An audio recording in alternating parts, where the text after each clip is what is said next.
It's finally gone live. So, good evening. I was sat there for ages waiting for it. It was just spinning. We are back again. The usual Thursday night antics. We're not just going to talk about Arsenal and Tottenham. We're going to talk about Gerrard, Lampard. We are going to talk about Harry Kane. Henry Wright, make sure you go and subscribe to his channel. It is in the link for the title. Do it right now. How you doing, man? Yeah, all good. All good. Excited to be back. Nice little way to make my Thursdays go a little bit quicker through this international break. Which is dross, like the worst part of the football season. But lots to talk about. Managers, you know, Kane's his comments as well. But yeah, all good, all good. Maybe we'll dive straight into Harry Kane. We'll start off with Kane. Obviously, it is an Arsenal-Tottenham show, so we'll start off with Arsenal and Tottenham, and we'll move on to Lampard and Gerrard in a bit. But I'm going to read for all the people that haven't seen or heard what Kane said. It's kind of mad, and that's why I put it in the title. He actually thinks he handled it really well. Just getting the article up now. He said, obviously, there was a lot of talk and speculation over the summer. It's the first real time that this has happened to me in my career, but that is part and parcel of learning and being a big player, having to deal with those situations. He said, I think I dealt with it well, and now it's just about focusing. There's still a long way to go at the club, at club level, and now for me, it's about finishing these two games strongly with England. What did you make of that? Obviously, being a Tottenham fan, are you thinking like he's kind of tail between legs now? Is that the reason for his downturn in form, or is it just he's having a bad spell for the first time in his career? What did I make of that statement? It's all bullshit. Simple as that. It's all absolute BS. Like, don't get me wrong, Harry Kane is a world-class player. Fantastic striker. Top 2, top 3 in the world, people would say. But the way he dealt with his situation, when you go onto Sky Sports, onto a golf course and make a big video of Gary Neville and you slate the club, this and that, and then to do that at that level, if he come out and said, do you know what, if he went to Daniel Levy before and went, I want to leave the club, I'm going to hand in my transfer request, fair enough. No one can argue because you've done it the professional, you've done it the right way. But go on to Sky Sports with Gary Neville, who's a very controversial character.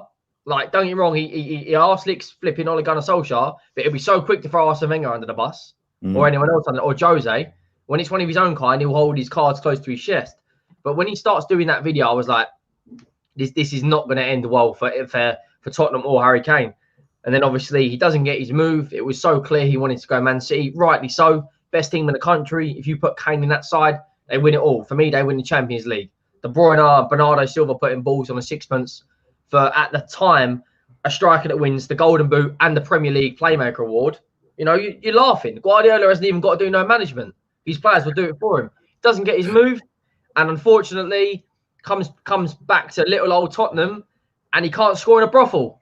He's got one goal in the Premier League against bottom of the league Newcastle, and he's stat padding against European plumbers, mate. We beat a side that had 3 semi-professional players in it. Oh, dear. Was that Mura? Was it Mura? Yeah, Mura. We got them again away our next Conference League game, and they've got 3 semi-professional players in their side. Didn't he bag a hat trick against them? It was a yeah, he come on and he was giving it all large. Oh yeah, I've scored 9 goals this season. Okay, Harry, who have you scored against? You scored Pacos de Ferreira, who are 5th in Liga NOS, who are completely irrelevant. You scored a hat trick against FC Mura, who are in the Moldovan league or something. So that makes 5 or 6 goals. You scored, I mean, he might have scored in the League Cup, but he's got 1 Premier League goal. Like, Chelsea centre-halves have scored more than you. Yeah, that's true. Honestly, I don't think he dealt with the situation well. Fair enough, he's taking it on the chin, and he's now trying to rebuild his popularity with the Spurs team. He got rid of his brother. His brother's his agent, if you didn't know, Charlie Kane. Charlie Kane's 66. Yeah. The only agent he's got is Harry Kane, conveniently. He put a big post out that he's dropping his PR team, and then as soon as he gets his new PR team, he started putting all, oh, I love Tottenham, I love all this. No, you don't. Anyone can see through your body language you do want to be at that football club, but at least give everything for the badge until you get your move. You know, like Robin Van Persie, when he wanted his move to Man United, he still banged goals for Arsenal. And that reminds me of this situation, very similar. Both top of their game, both want to go and win the league title. Very similar situations. Both, you know, Van Persie, when he was at his peak, carried Arsenal, with all due respect. He was scoring pretty much every one of your goals. Same with Kane. Son dink over the top, Van Persie volley every game. Alex Son put all over to the top, and that left peg, mate, it was curtains. Yeah, oh mate, he was such a good player, man. So good. I nearly cried when he went to United. Well, how have the fans like taken to him? Because I'm not going to admit that I sit and watch Tottenham games all the time, because I don't. I watch them here and there. Like, I watch the big games 100%. I actually did watch a little bit of the game against Mura, just for the banter level. Yeah, because I think they scored, didn't they? They scored against, didn't they? No, yeah, so I was like, they had about 5 fans in the ground. No, do you know what's mad as well? When we beat Man City, the first game of the season under Nuno, it was an unreal performance from every single player. Everyone played for the badge. You know, you had the likes of Davinson Sanchez flying into tackles, Skip, pulling the strings. We all started singing, "Are you watching Harry Kane?" Then we go and beat Wolves due to a lucky penalty. And then we beat Watford. And I was like, do you know what? I'm starting to buy into this Nuno shit. Not conceding a goal, winning, 1-0 FC like the old Arsene Wenger days or before that. Then all of a sudden it goes tits up. We bring Harry Kane back into the team. We can't score. We're getting slapped 3-0 by Palace, 3-1 by Arsenal, 3-0 by Chelsea, 3-0 by United. Like, we are getting slapped around. And then all of a sudden, Kane goes, but I wanted to get my move in the summer, so it's not my fault. Listen, mate, you're on 300 grand a week when you include your bonuses. You're supposed to be an elite level striker. And what did he say? It's not always easy for a big player. The arrogance in that comment. Like, you wouldn't hear Lionel Messi come out and say that. You might hear Ronaldo, because he's a bit of an ego prick at times, regardless of how good he is of a player. But it's not always easy for big players, mate. You shouldn't even be in the England squad. You should be dropped. He shouldn't. Yeah, he shouldn't. I dropped him, and that's coming from a Tottenham fan. You got the likes of, you could play a false 9, you could play anyone.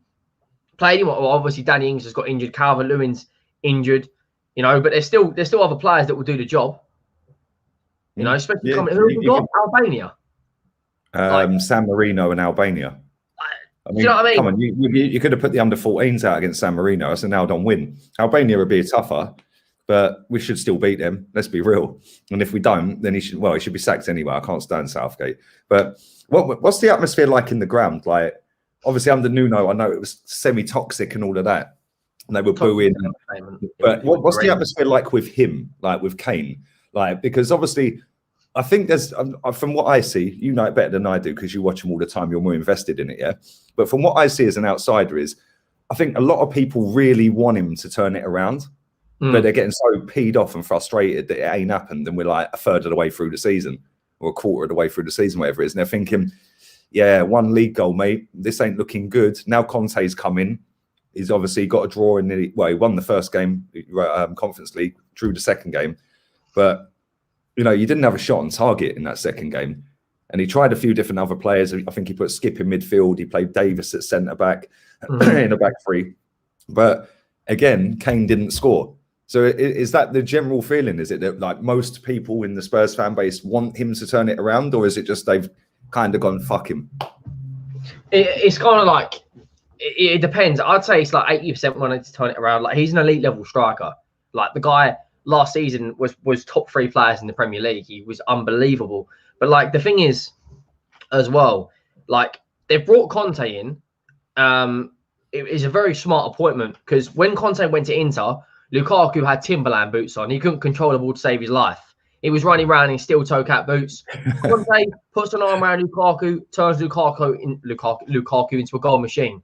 Lukaku's spanking everyone, slapping everyone left, right, and centre. He's a dominant force. His link-up play with Lautaro Martinez was key for Inter winning the title. When he went to Chelsea, Diego Costa was a bit out of form, hit and miss. Puts an arm around Diego Costa, turns Diego Costa into a machine.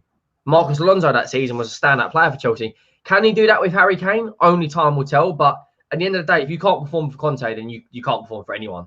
Like, peak of his powers, when we bought Jose in, obviously, Jose's the sort of manager that gets you like hyped up. You start running through walls for Jose. On the decline, regardless of what anyone says, he's still a very good manager, but he is on the decline. They lost 6-1 in the Conference League not too long ago to a team that's got 2 different names. Also, I'm pretty sure they're in the Moldovan League as well, or something like that. Or they're in the Serbian League. Now, Conte has got a massive job. If he can turn Harry Kane around, then there's no reason why we can't get top 6 or 7th. Because if Kane starts scoring goals, he then brings the creativity in. Son starts performing. Because it's no coincidence that because Kane's not performing, the rest of the team is awful because he's so vital to that team. Like he's the leader, he's the playmaker. Everything goes through him. Sorry to cut you off. Is he actually a leader though? Like, is he a leader in the sense that he leads by example on the pitch normally before this season? That's what it is. Because when I watch that All or Nothing, he hardly speaks. I know, mate. And when he does speak, and I mean, his speech when they were all in the huddle, "Come on, let's go, guys, let's go." That was about all he said, wasn't it? Well, the thing is, he's not like a Roy Keane or a Patrick Vieira. He's not going to demand everything out of you, blood, sweat, and tears. But he's a leader, as in he tries to lead by example. Obviously, the last 6 months has gone a bit pear-shaped. He didn't get his move, etc. But the guy, for the last 5 or 6 years, has been a true professional all the way through the COVID pandemic, where the likes of Phil Foden, Dele Alli, getting up to no good, breaking COVID rules. This man's still training hard every single day. You know, he's a nutritionist. The guy's in unbelievable shape. I don't know if you see the report. Conte come in and said that 5 or 6 of our players were overweight. Yeah, he's banned pizza and ketchup and all of that. Ketchup, mayonnaise, mate. He's got in everyone eating certain rice, grains. You can't eat brown rice. It's funny because I've seen a lot of Arsenal fans taking the mick out of that. Right. And I'm like, these are the same Arsenal fans that sit there and lalled up Arsene Wenger for changing the diet plan when he came in. Like, what's the difference? He's just doing it 20 odd years later. Right. And if it works, which it did at Inter, then listen, I eat pizza. I don't like ketchup. Can't stand ketchup. I like a bit of brown sauce. I can't lie. And I like fizzy drinks. Big up the San Miguel's. And but they ain't really that great for you if you're a professional footballer. Yeah, and it's a short time span as a professional. So you've got to maximize every single bit and every single edge you can get over your opponents, right? Yeah. And this is where I'll always give Cristiano Ronaldo credit, because that guy is in the peak physical shape and has been for 15 years? Like since crazy. Pretty much since he was coming out of United the first time and going to Madrid. Same with Bale, funny enough, because like I know you're linked to Bale. We'll come to that in a bit, right? But when Bale left Tottenham, he was just like a skinny boy, wasn't he? He went to Madrid. That's it, mate. Bulked up, and it was like, Jesus Christ! Like, you got the pace, you've now got the physicality, and it's like, if you can get that, you get an edge over your opponents. And when you're going with the Conte methods that have worked at 3 other clubs that have won titles, for me, if I was a Spurs fan, obviously I'm never going to be, regardless of what a lot of people who watch this channel think, he's a Spurs fan, but. That if I was a Spurs fan, I'd be excited by all of this, man. I genuinely would. And the only thing now is just get Kane firing, and you will fly up that table. Where do you think we'll finish under Conte? Like, if he gets 2 or 3 players in the summer, because I spoke about my stream yesterday, we linked with the likes of De Vrij, Bastoni, Skriniar, pretty much all of Inter Milan's players. You know, Pereira. I know he's just started a 5-year contract. I don't know why we linked with him, because he's never going to join us. But we linked with a lot of players. If we buy, you know, a playmaker, because at the moment we've got less creativity than a school playground, right? If we get the right amount of creativity and a winger who's actually competent at scoring goals, do you think we can finish top 4 under Conte? This season or next season? You're on about next season, yeah? This season. This season. I think even if you don't get anyone in January, I still think you can finish top 4. Because if he does get Kane firing, like you said a minute ago, Son's then firing. Lucas will be firing. And Lucas's firing is kind of way down compared to them two. But, and I'm not going to say on his day, because every dog has their day. Yeah, it's how many days you have. If Kane does start firing, which I do think Conte is the type of manager that if he'll give him a go, and if he ain't firing, you're dropped. He ain't just going to keep playing him like Nuno did. Yeah, he'll just say, right, you ain't doing it, mate. So go and work harder. And when you work harder, I'll put you back in. And he'll go with Lucas up front or Son up front. But I do think if he does get Kane firing, I think you can get top 4. And I'd have you favourites over Man United or us, just purely based on your manager. Yeah, but if they change their manager, squad's like an amazing squad. I don't think it is. But I do think you've got the core of a good squad. You've got an all right goalkeeper. I don't particularly rate him, but he's decent. He's a decent goalkeeper, yeah? I wouldn't put him in the top 3 or 4 in the world or anything, but he's a good goalkeeper. He's not even top 5 in the Premier League. Like, real talk. You've got Alisson, Mendy, Martinez, Edison, you know, De Gea this season's been. I know Man United have been leaking goals, but De Gea's turned up. Like we've got a decent spine. You know, you got Kane, you got Son, you got Højbjerg, you got Romero, and you got the goalkeeper. You just need to add players around. If you can get Ndombele playing properly and put him. Well, Conte actually wanted him at Inter. That's the thing. A lot of people don't know that he actually went out because before they bought Çalhanoğlu to replace Eriksen, they wanted Ndombele. and we were like, right, okay. But now he's cutting out a lot of these Thierry Henry, man. Do you know how I've got to have the most unfortunate name in Henry and Wright, and like being Thierry Henry and Ian Wright? The amount of messages is every day in my DMs. Oh, why are you a Spurs fan? It wasn't my fault. It's like there's not a lot I can do about it. It just is what it is, mate. I have actually got the best name to be an Arsenal fan because my surname is Gunner. Yeah, you're laughing, mate. You didn't have a choice. Sweet. I'm all good, mate. You're kind of effed with that. I can't lie. But no, you have got a good spine of a team there, and it's now fitting players in around that, and then keeping them players fit, the main ones, and on form. If you can do that with the style of play that he does, it's a three at the back. Everyone knows how he plays. People who say it's defensive, what a load of rubbish. Absolute crap. I think they scored the most goals in Italy last season. They created the most chances. Yeah, the season before when Juve won it, they had the most goals scored. I think he scored the most goals in the Europa League the season that he got to the final and lost to Sevilla. You know, they keep... they didn't have the best squad either as well. Like Juventus' squad there were like Ronaldo, Dybala, obviously De Ligt, everyone else. Oh, they had a six squad. Pjanic and all of them lot were there still at the time. And it's like they had such a six squad Juve, and it's like for him to go there and finish 1 point behind them and get Europa League. And it was funny because that Europa League final, there was like when people say you can't overhaul a whole squad in one transfer window, it's complete bollocks. Because both of them two teams, Sevilla and Inter, one of them had signed 15 players in the summer, and one of them had signed 14 players. So between their squads, they had 29 new players in one transfer window in the summer, and they both got to the final.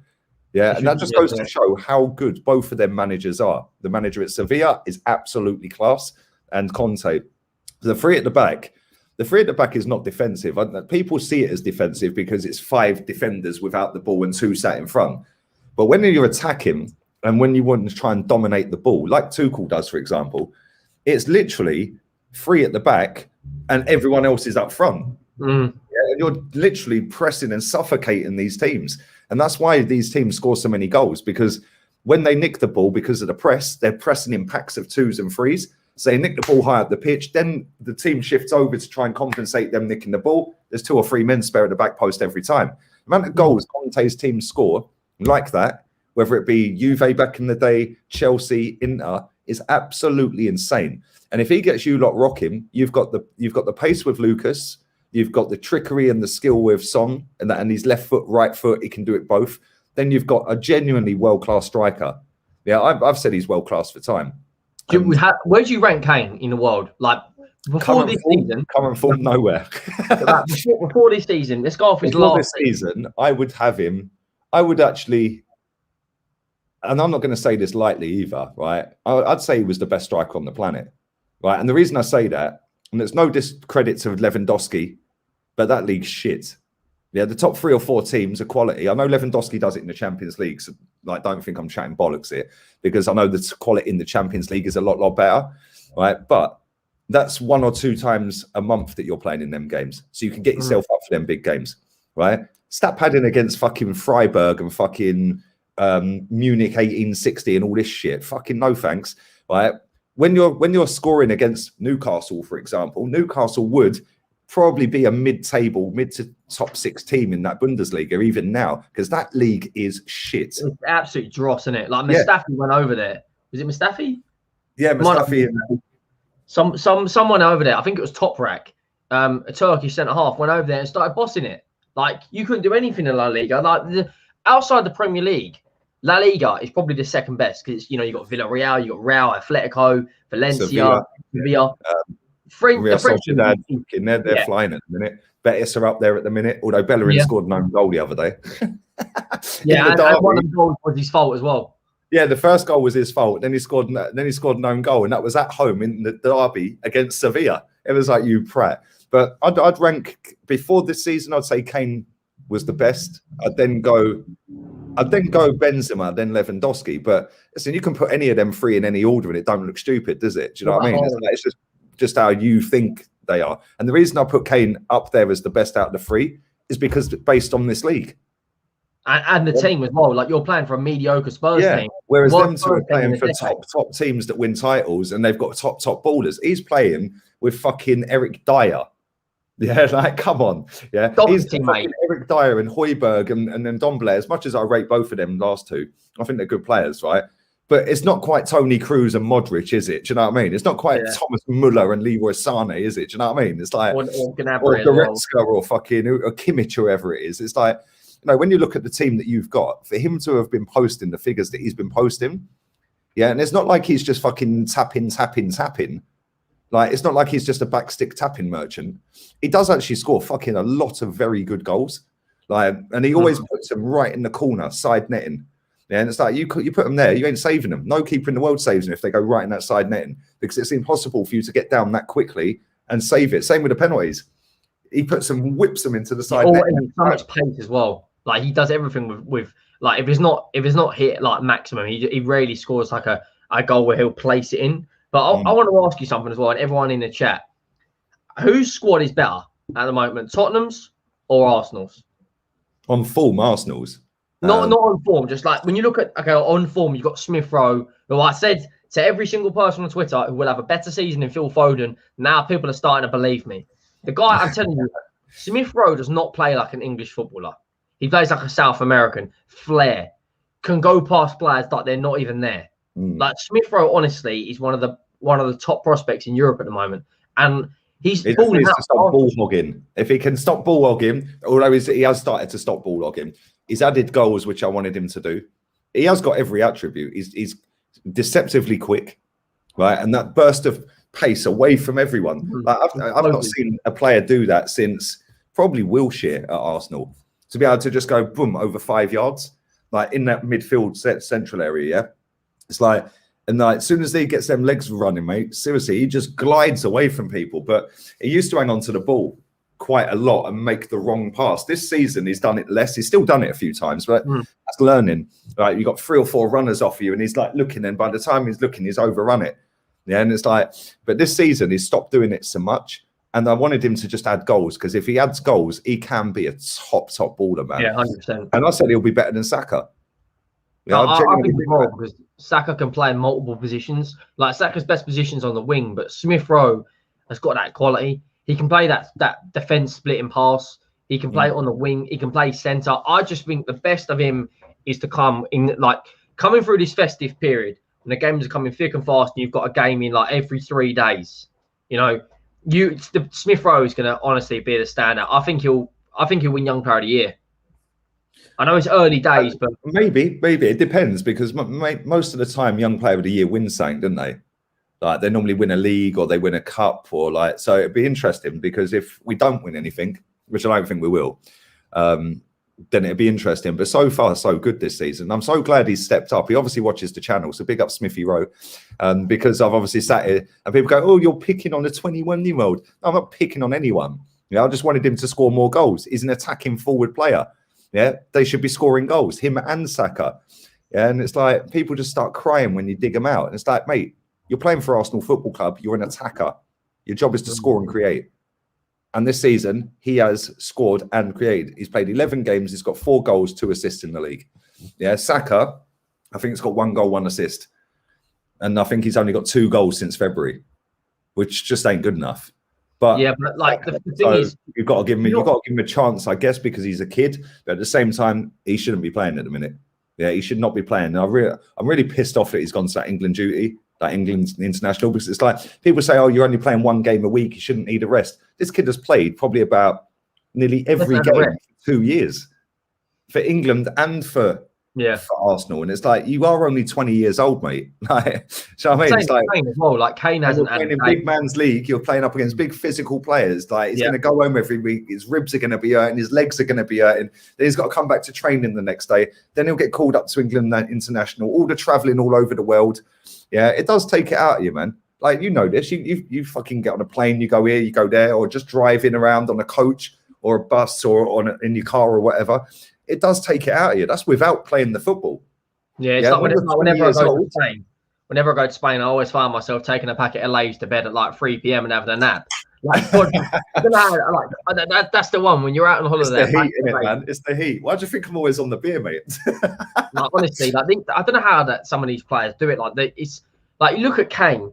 Kane has pretty much played every game the last 3 years for England, when we were in the Champions League, Europa League, Conference League. I think it works out he plays something like 71 games a season, which is absolutely ridiculous. It works out a game every 3 days.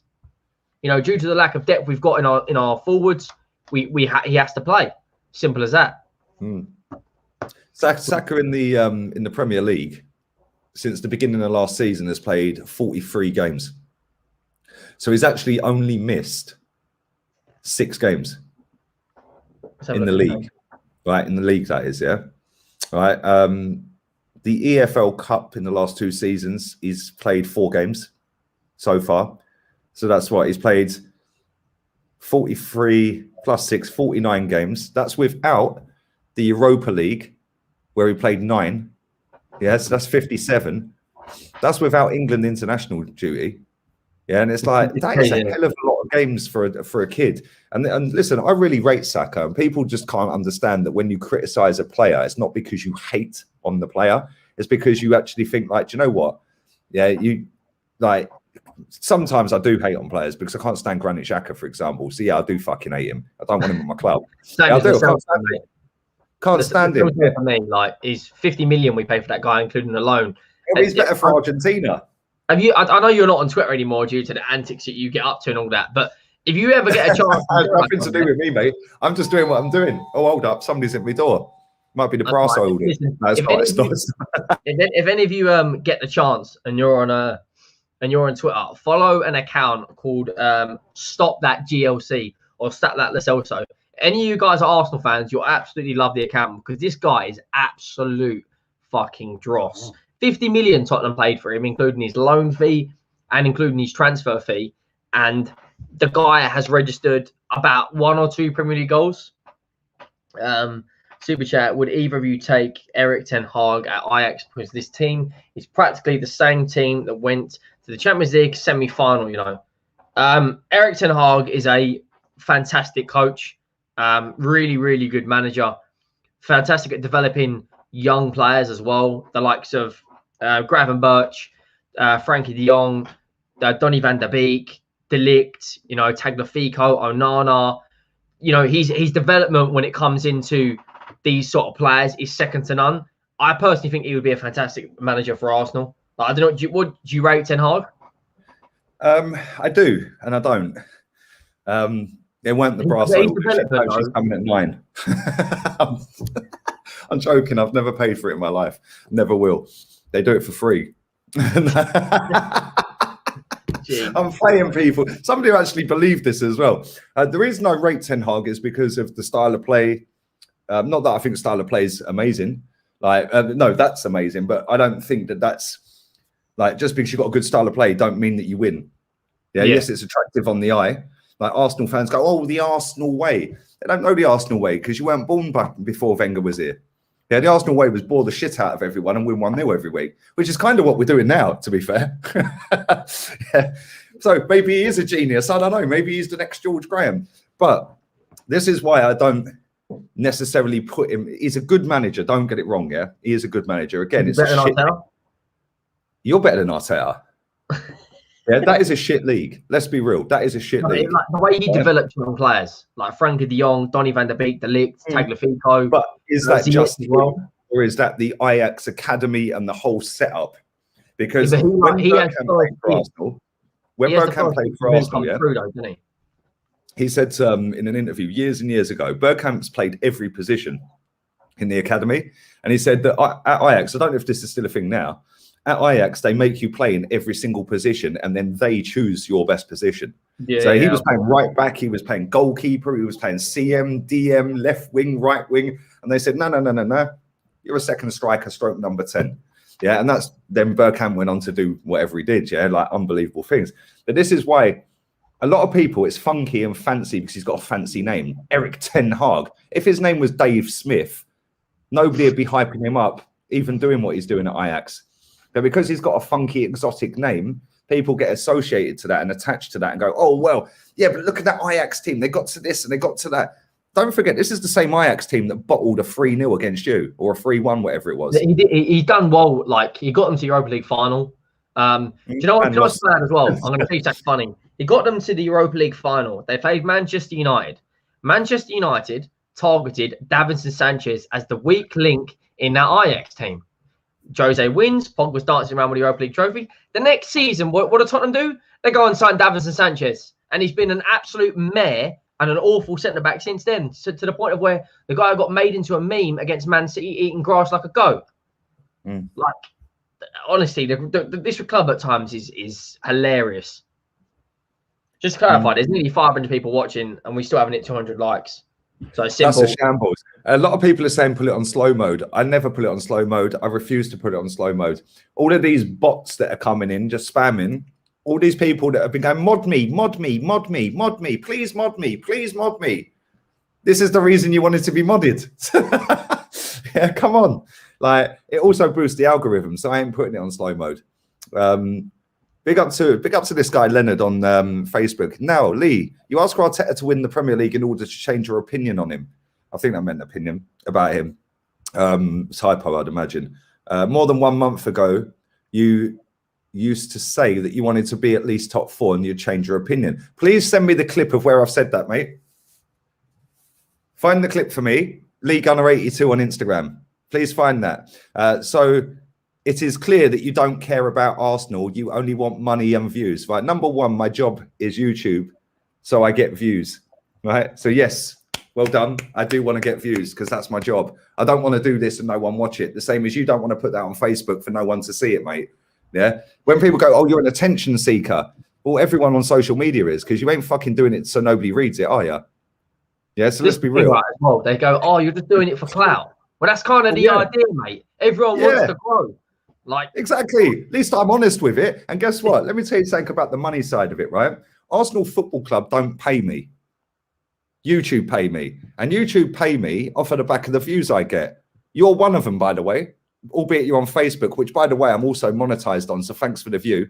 So yeah, I'm getting paid on Facebook as well. Cheers, buddy. But I get paid off of the back of my hard graft and by people watching this show. The community we've built up on this channel is mad, to the point that this is a show with a Tottenham fan and I'm an Arsenal fan, and there is 500 people watching this on what, a Thursday evening. Yeah. On the international break. On an international break. And this is what I'm saying. That is insane. So when people sit there and go, you only want money. Well, why? Why don't you want money? Yeah, I want as much money as I can. I want to get paid as much as I can make, because I want a better life and I want my daughter to have a better life. I want my daughter to have the best in life that I maybe necessarily didn't have. Although my parents were sweet, I can't lie. I pretty much was a spoiled child. But at least you're honest about it. That's the main thing. Well, I am. But listen, my mum and dad graft, man. They still work now. Yeah, they could retire if they want, but they don't want to. They want to keep grafting and grafting and grafting. Yeah, my mum, my dad. Is it my dad? No, my mum could work. I'm lying. It's my dad. My dad could work for another 7 years until he has to retire or retirement age. Yeah, right. They've got a 3-year plan because they want to retire in 3 years.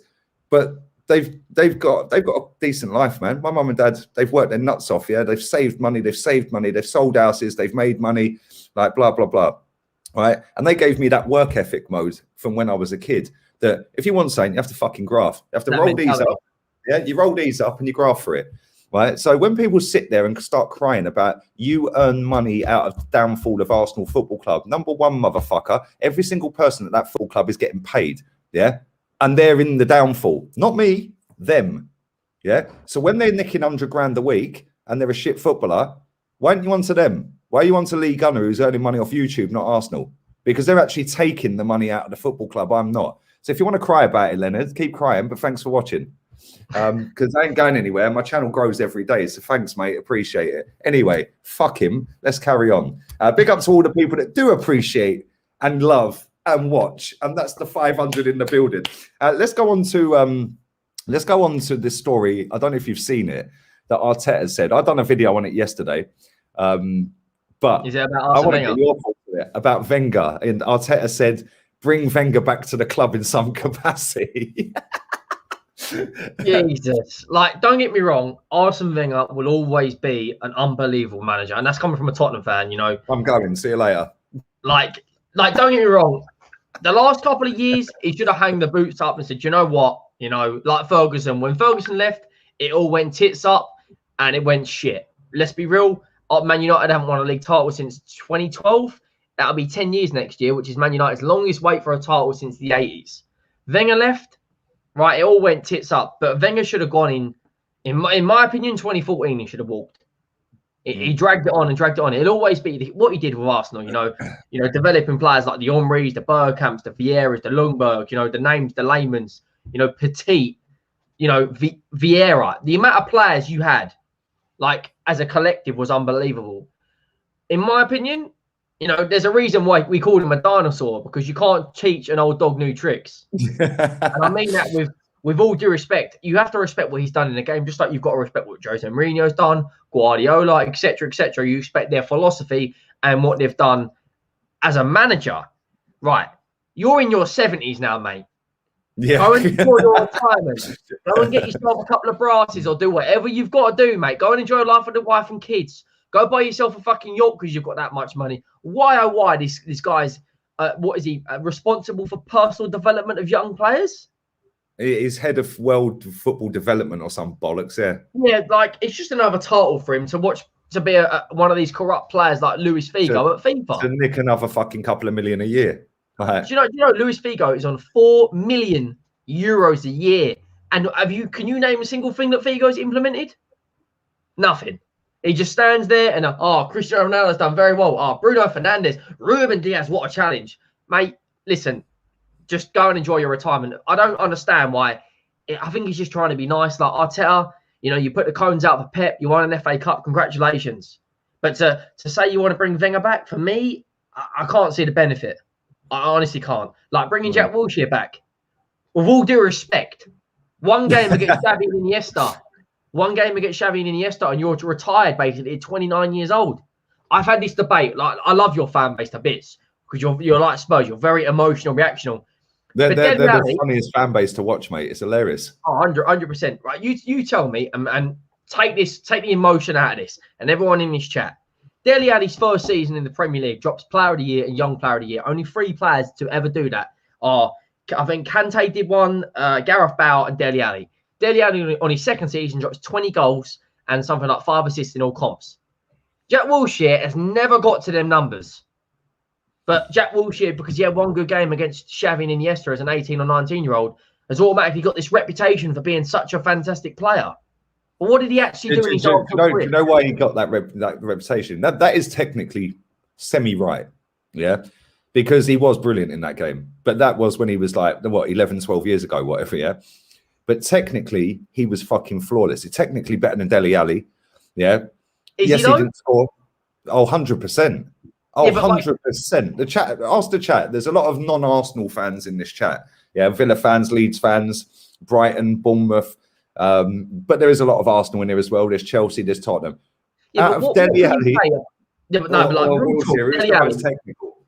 Dele Alli, if he's B-Tech, rude, Dele Alli is a better goal scorer within midfield than Jack Wilshere. But at the same time, the whole team couldn't be built around Wilshere because he was always fucking injured. Whereas with Dele, at the time when you had Poch, it was everything around Kane still.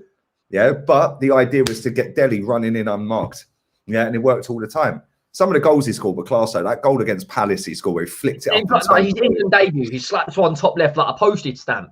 Like Jack Wilshere, the best thing I think Jack Wilshere ever did, like, and it annoys the fuck out of me to this day, right, was when he got on that bus after you've won the FA Cup and he got hold of the microphone and he said it's happened again. Do you know what? I laughed because, like, the guy just doesn't care and I thought that was funny. But that goal you scored against Norwich when him and Giroud were just taking the piss out of it. That was just a joke of a goal, man.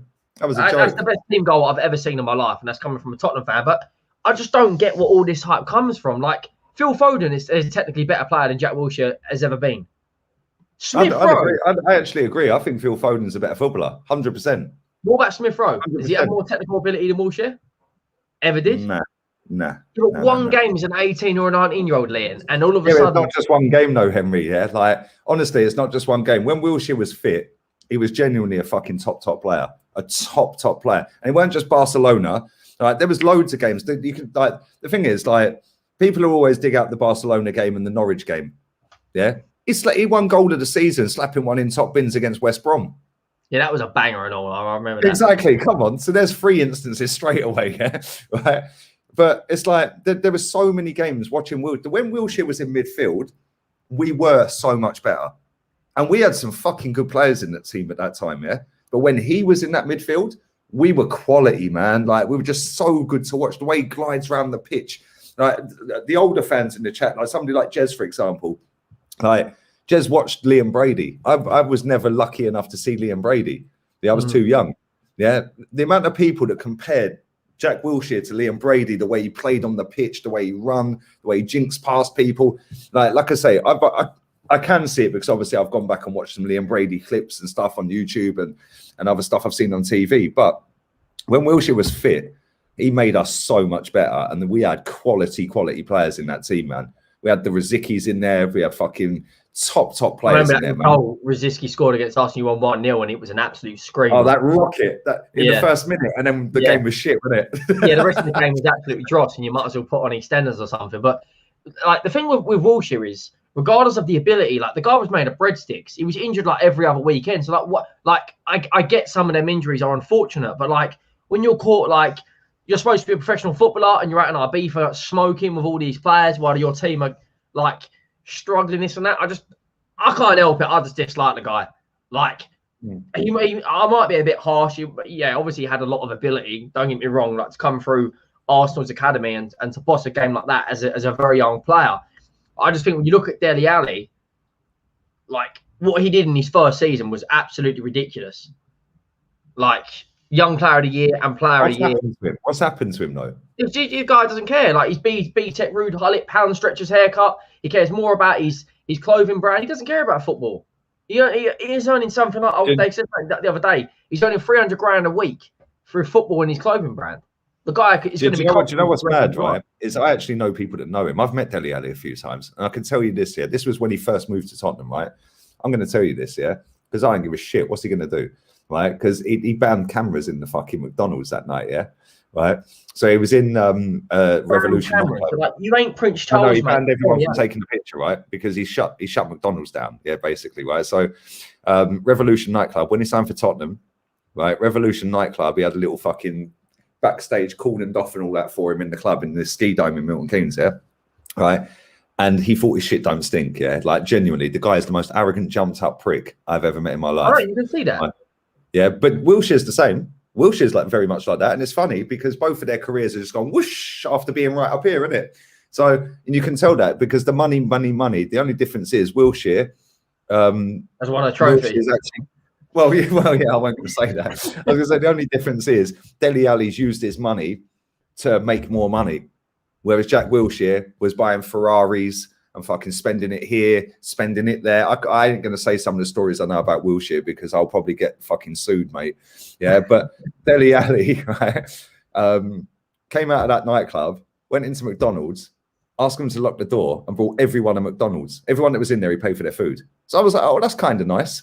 Yeah, but he said on one condition, because he was fucking hammered, mate. He was dancing on the table and all sorts, yeah.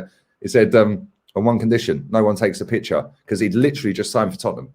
Yeah, and no got out. That never got out, mate. It never got out. But I met him again after that. Yeah, the guy's a prick. The one thing I'll say about him is what I just said. At least he's used his fucking money and his clout to make more money and set himself up for after football. Yeah, but at the same time, there's millions of fucking footballers that have tried doing that. Focus on your football, mate. You are a footballer. Yeah. And well, no, Rashford gets cussed all the time. I cuss Rashford, like going out and doing this and doing that and doing this and doing that, right? Great that he's feeding kids and all of that, but your job's a footballer, mate. Leave that to the government.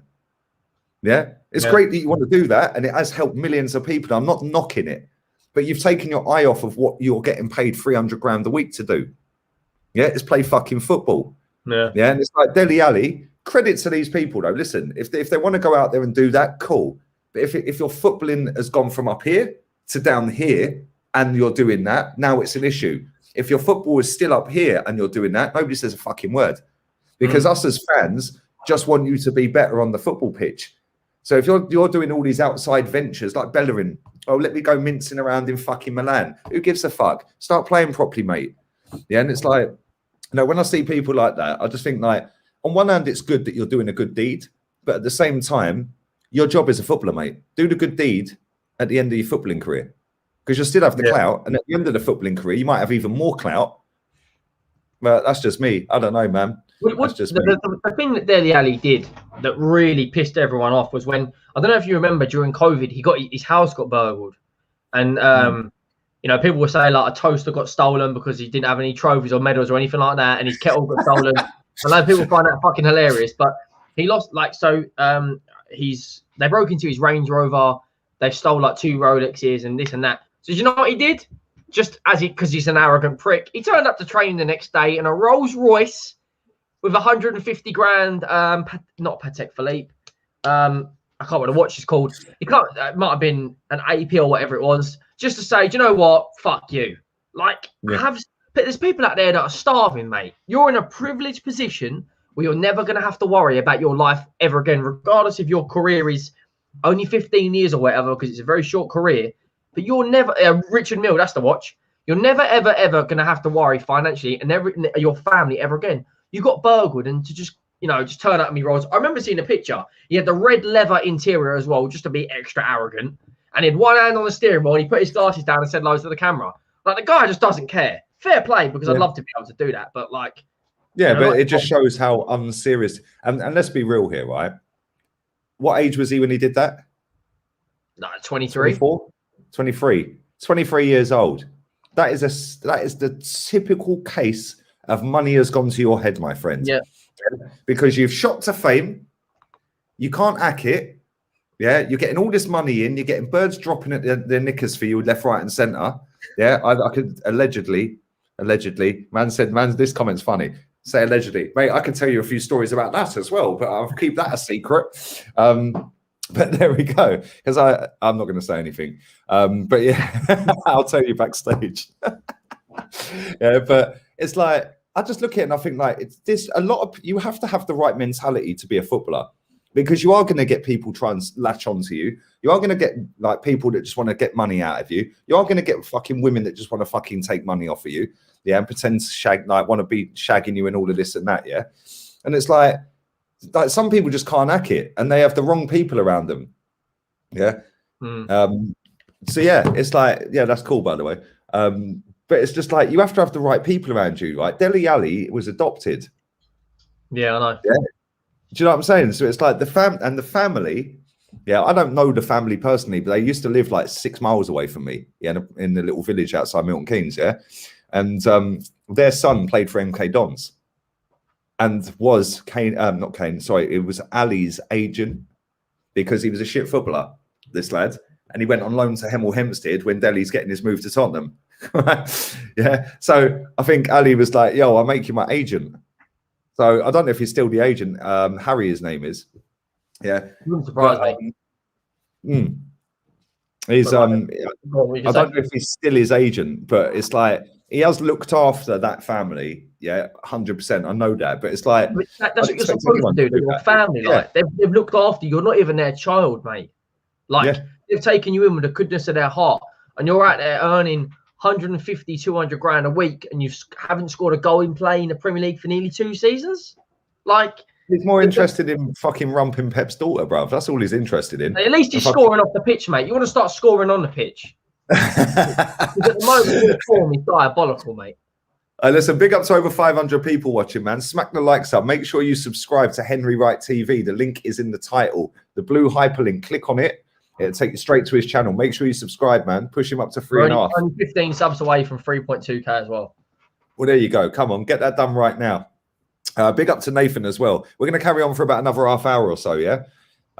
So get your questions in. We're going to talk about Lampard and Gerrard in a minute as well. Von Schlief said, so you was in that Mackey's. No, I wasn't, but an ex-girlfriend of mine, who I was with for a long time, is very good mates with him. And this is how I know all this shit. They're pretty similar ages. Imagine having the audacity, like, no pictures. Like, you're a Premier League footballer. Like, no, but to be fair, he was fucking hammered, mate. He was hammered, and he just signed for Tottenham. Like, could you imagine the look for Tottenham? Yeah, that he's just signed, and now he's fucking hammered. Yeah, but like, Balotelli used to let fireworks off in his fucking toilet, mate. There's worse things that got done. I work in London, and I met Johnny Barnes, and I was like, oh, like, big fan of yours. Like, do you mind if I have a photo? He gets on the same fucking train every day. Yeah, I know he does. He gets on the same train and he sits in normal seats. You don't sit in no first class shit. I know, he sits in normal seats, isn't it? Proper humble guy. Like, this guy is a big, like, Jamaicans. A lot of Jamaicans support Liverpool just because of Johnny Barnes, because of his background and that. Like, proper legend for them. I was like, big fan of yours. Do you mind if I have a fight? It was like, no worries at all. Then he had to go, sorry, mate, that's a fiver. Like, he wouldn't even be sat in fucking normal seats, mate. He'd be sat fucking in the posh seats, and he'd have an entourage of people around him telling you to fuck off. Yeah, because that's how he is. Big up to Nathan. He says, big up from New Zealand, bro. 9 a.m. Would you ever imagine Odegaard and Martinelli to replace Abra and Laka would complete a young squad? I don't rate Odegaard at all. Martinelli, I think, is class. Do you rate Odegaard? No, I'm not really a fan of Gibraltar Guard. I'm not going to lie to you. Like, yeah, come on, Gibraltar Guard's stuck as well. The amount of people I see that write that now is mad. Don't get me wrong. I do influence people. Like, he's a creative player and all that, and he'd probably fit into our team because we don't have any playmakers. But like, you got to be signing someone better than that. Like, you're still Arsenal Football Club. I know people call you Banter FC and people take the piss at you. People take the piss out of us, but like, besides putting a free kick in the back of the net, can he do anything in an Arsenal shirt? Is he going to get played now? You've got Smith Rowe. He can pass backwards. We might as well put him in El Nenny's position. Yeah, like, also, when you bought Odegaard, was people not afraid that was going to stunt Smith Rowe's growth? Now Smith Rowe started smashing goals in, Odegaard's nowhere to be seen. He's sat on the bench. Don't you think it's ironic, right? That Granit Xhaka, who I've been saying is dog shit for fucking 4 years, right? And Gibraltar Guard are nowhere to be seen in this squad, and we start winning games. And Bellerin's kind of ironic, isn't it? Big up to Nathan for the super chat. Big up from New Zealand. New Zealand is a country I've always wanted to go to as well. Yeah, everyone I know that's been to New Zealand has said it's stunning. So that flight, man. It's like that day journey is just. That's the problem. Australia. My auntie lived in Perth for 20 years. Yeah, I never went.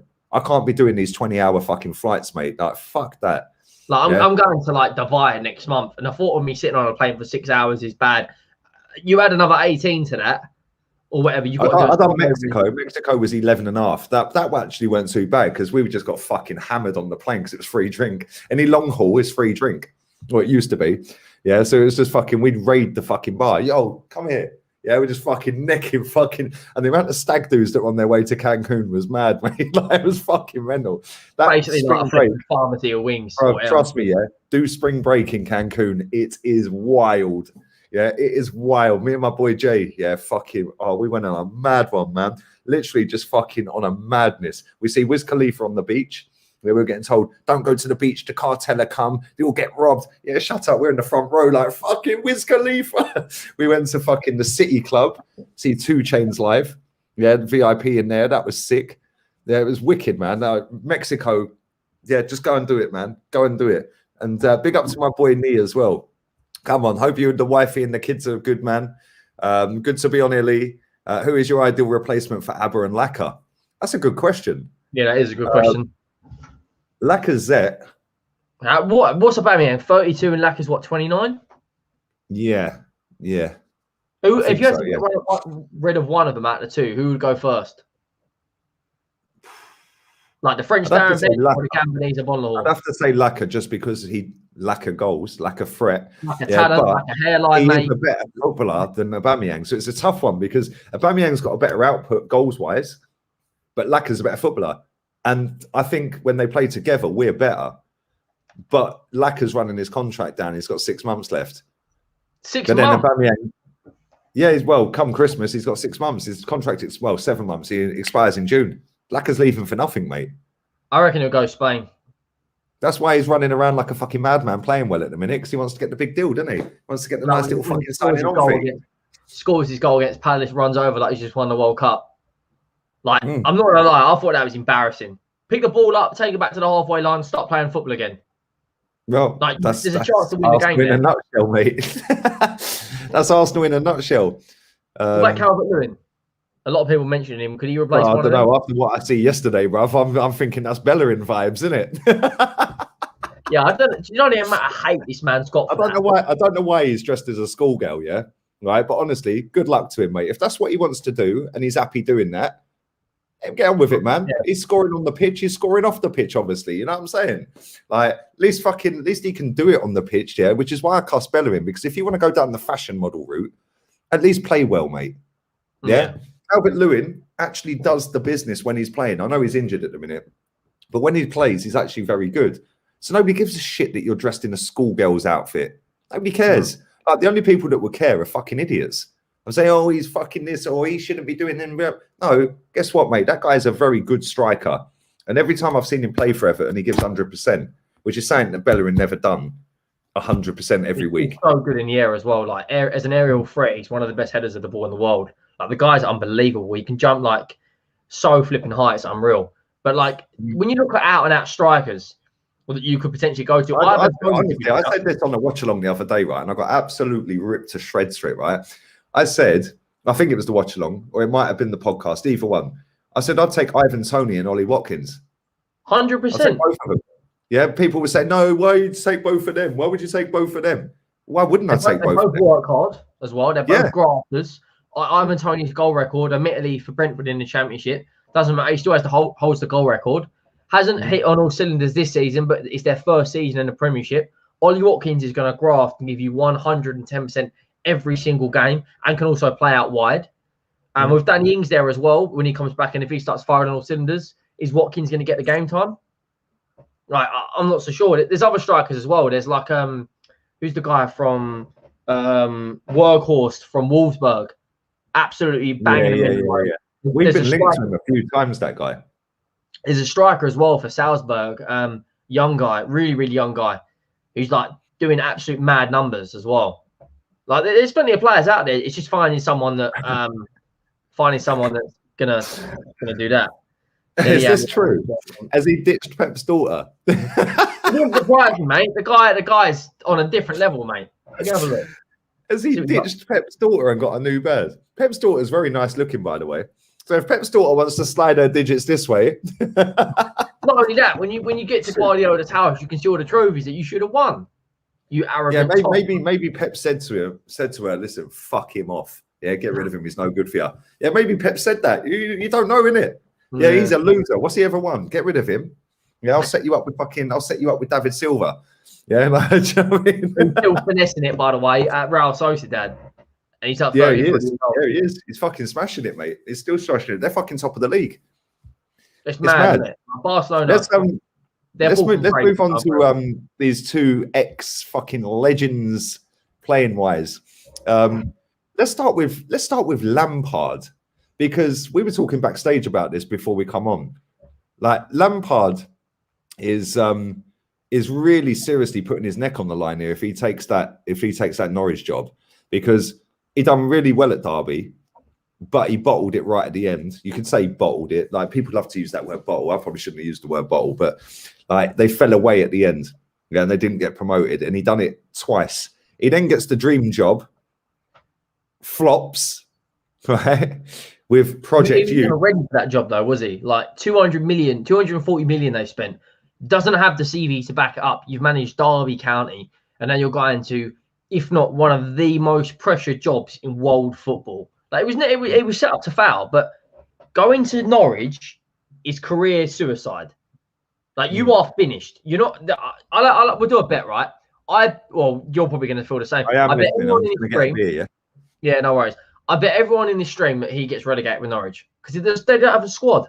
They don't have the pull power. It's Norwich. Look at their record. They've won one game all season.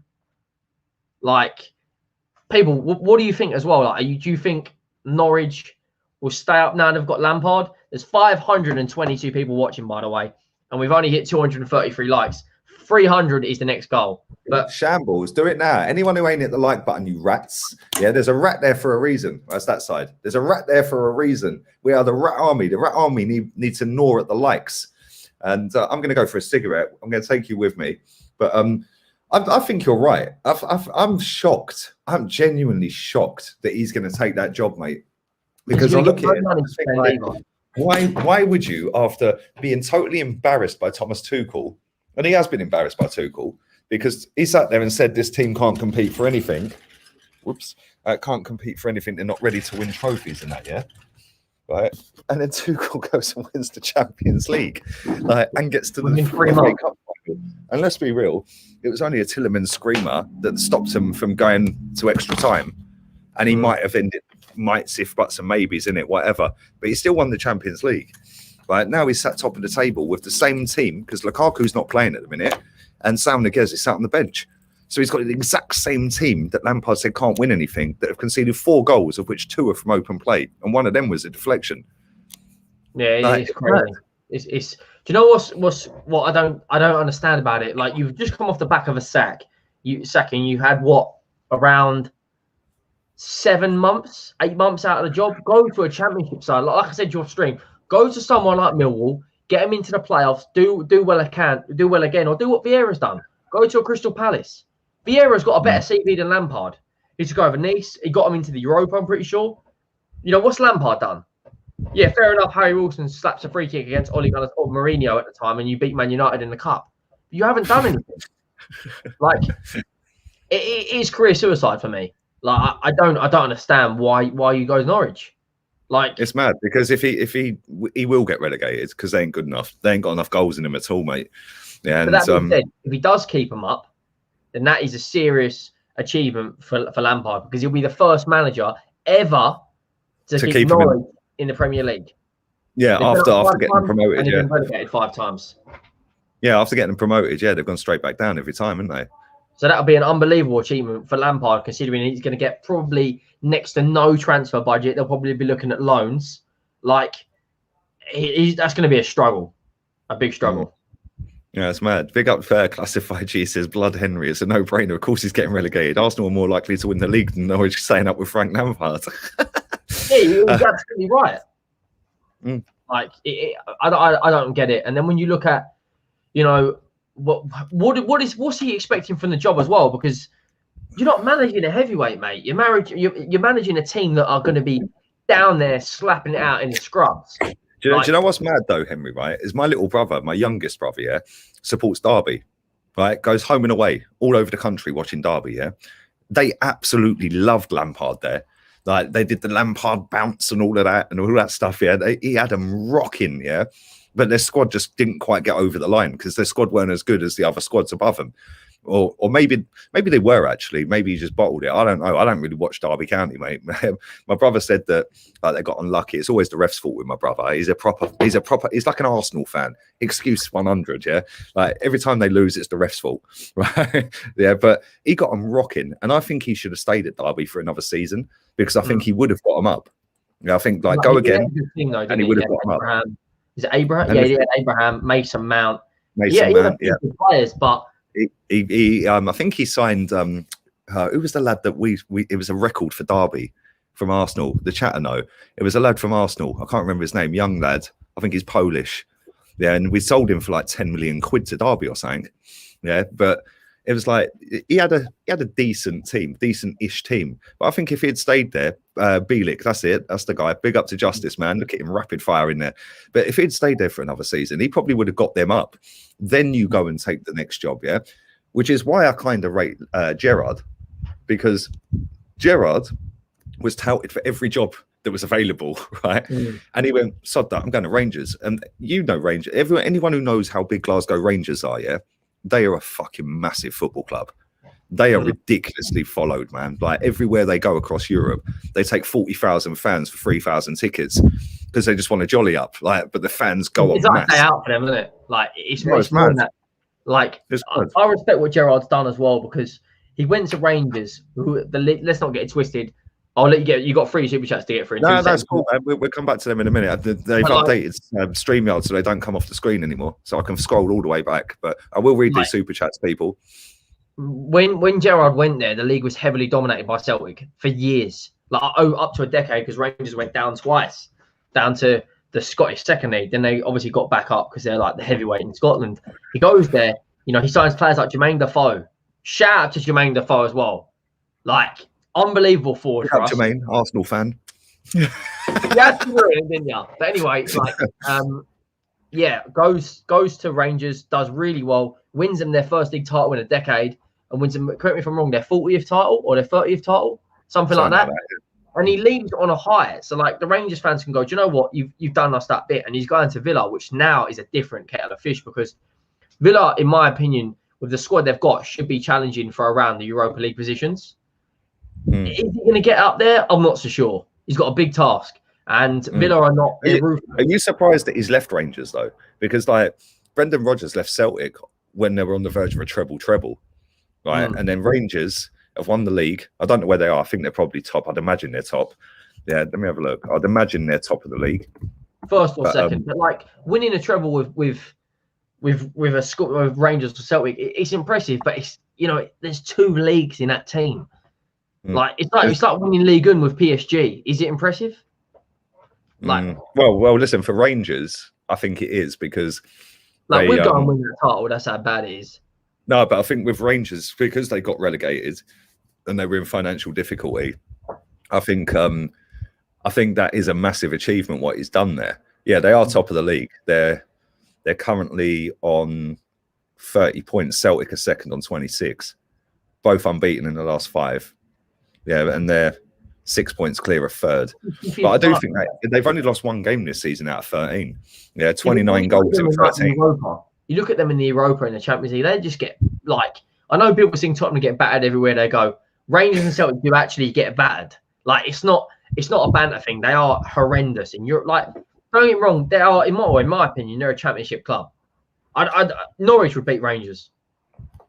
I think. I don't know about that. You look at the 3 teams that come up. You look at the 3 teams. Brentford would beat Rangers.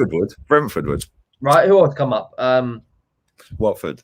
Watford and Norwich ain't got the attackers, yeah. And I think Brentford would give them a real good go and probably beat them. If they played 10 games, I think Brentford would probably win 7 or 8 of them.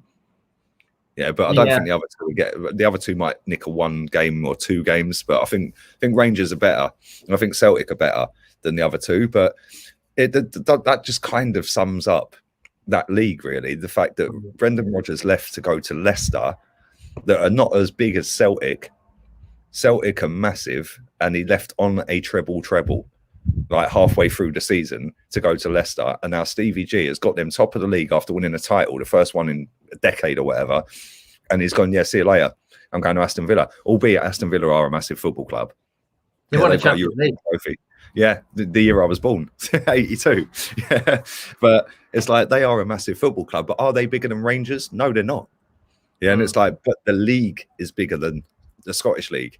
And that is another pathway for Gerrard to then get that Liverpool job in a few years' time, because he will be Liverpool manager. Yeah, I think we all know. Do you think he'll take over Klopp in 2024? 100%. I know it's years away and anything can happen between them, but it's got to be written in the stars. 100%. And do you know what? I like Gerrard. I like his management style. He sat in a press conference, one of his first press conferences for Rangers. Yeah, and it was a press conference for a game. And I can't remember who the captain is or was at the time, or one of the players that was sat next to him. But the guy had been out injured for about 2 years. They're constantly out injured.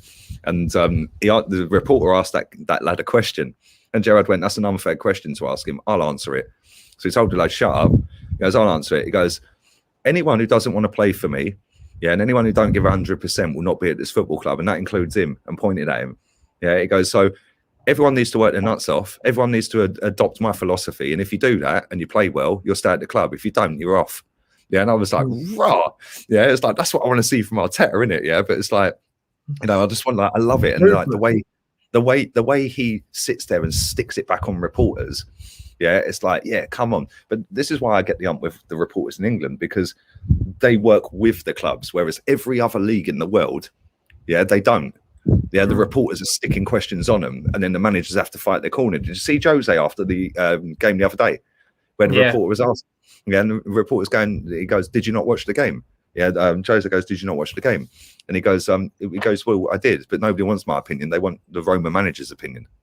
Yeah, and he started getting flustered. Yeah, and he goes, "No." And Jose's going, "No." And he goes, "No, I'll answer the question. They want your opinion. They don't want my opinion. You're the Roma manager, not me." I was like, in England, that just wouldn't happen.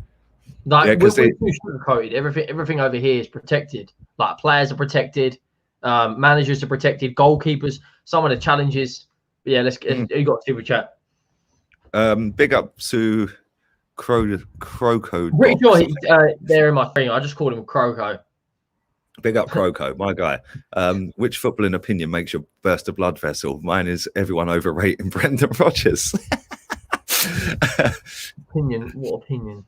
Mine is that Arsene Wenger built Arsenal Football Club to what they are, because he didn't. Herbert Chapman did. My opinion, my football opinion that makes my blood vessel is that people think West Ham are a big football club.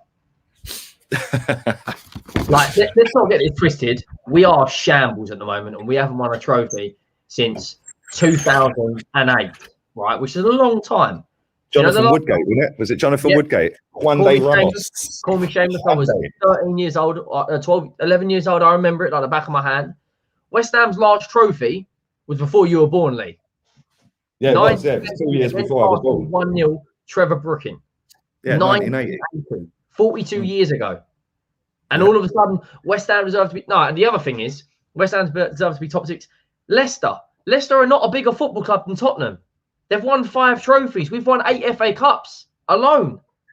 But just because they've had a couple of good years and they've won a Premier League and another FA Cup, congratulations.